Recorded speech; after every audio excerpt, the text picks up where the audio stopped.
ही है। महादेव ने अपना स्वरूप शिवलिंग उस बालक को प्रदान किया और कहा, बेटा यहाँ काशी गंगा के तट पर बैठो और नित्य प्रातःकाल स्नान करके इस पर बिल्व पत्र चढ़ाना, राम राम मंत्र का जाप करना और कभी कभी ओम नमः शिवाय का जाप करना। तुम्हारा कोई काम नहीं है, पूरे दिन केवल मेरे इस शिवलिंग पर तुम बिल्व पत्र चढ़ाते रहो। वो बालक नित्य विश्वनाथ की आज्ञा से उस शिवलिंग की पूजा करने लगा। 5 वर्ष जैसे ही पूर्ण हुए, 5 साल का वो बालक जैसे ही हुआ, यमराज प्रकट हो गए।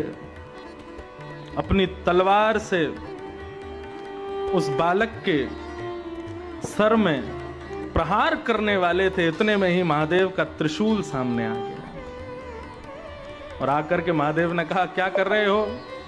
बोले, प्रभु इस बालक का जीवन आज पूर्ण होने वाला है, इसको लेने आया हूं।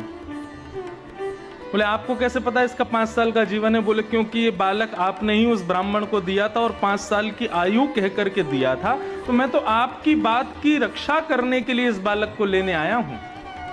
5 साल पूरे हो गए, अब इसके जाने का समय हो गया। महादेव बोले, इस बालक को उस ब्राह्मण को किसने दिया? यमराज बोले, आपने दिया। ये 5 वर्ष जिएगा, ये आज्ञा किसने की? बोले, आपने करी। तो बोले, तो तुम जानते हो शिव का दिन कितना बड़ा होता है? सतयुग त्रेता द्वापर कलयुग, सतयुग त्रेता द्वापर कलयुग, सतयुग त्रेता द्वापर कलयुग जब 71 बार बीत जाते हैं तब एक कल्प पूर्ण होता है। ऐसे अनंत कल्प पूर्ण होते हैं तब ब्रह्मा की एक रात्रि होती है। ऐसा ब्रह्मा भी अपने अनंत रूप बदल देता है तब महादेव का एक दिन होता है। और ऐसे महादेव ने इसको 5 वर्ष जीने का आज्ञा की है, तो इसका 5 वर्ष कितना लंबा है तुम अब गणित लगाते रहो। इस सामान्य 5 वर्ष के लिए जीवित नहीं रहेगा, ये महादेव के 5 वर्षों तक जीवित रहेगा।